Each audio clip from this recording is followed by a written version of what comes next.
All right, so good evening, everybody. My name is Domante Sakalauskaite. I'm a med student in Vilnius University in Lithuania, and today my topic is going to be a bit lighter.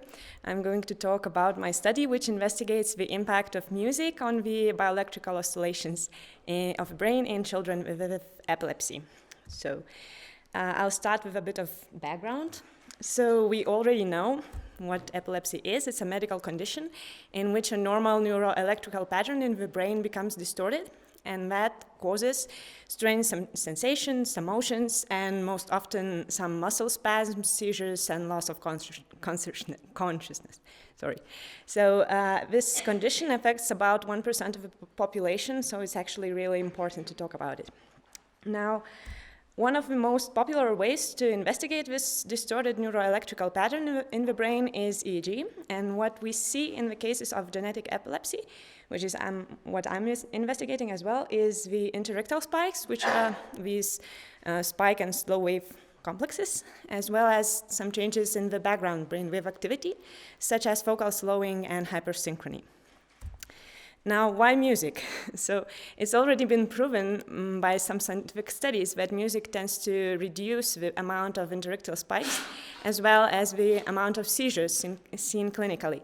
However, little is known about the impact of music on this background brainwave activity. So that's why we've decided to investigate it and to see what does the music do with this background brainwave activity in children with genetic epilepsy and in healthy control group. So what we did, we had two groups, epilepsy and healthy controls.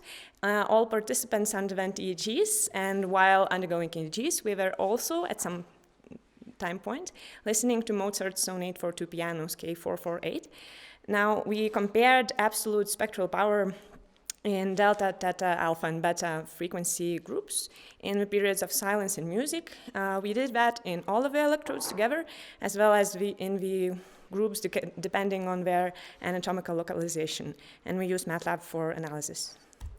So you can see the results here. Starting from the control group, we saw a significant reduction in the brainwave power during music compared to the silence period, and this effect was best seen in parietal, temporal, and occipital electrodes, which are actually the ones who are mostly connected to the auditory cortex, which are near to it, Now, in the epilepsy group, a similar pattern was seen. However, it covered less electrodes and a narrower frequency spectrum. So, yes. So to sum up, what we see is that music significantly reduces the brainwave power. However, this effect is better seen in the healthy control group, where it covers more electrodes and a broader frequency spectrum.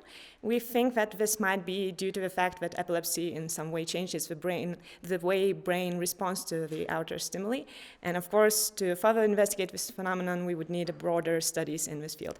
So thank you for your attention, and come to talk to me.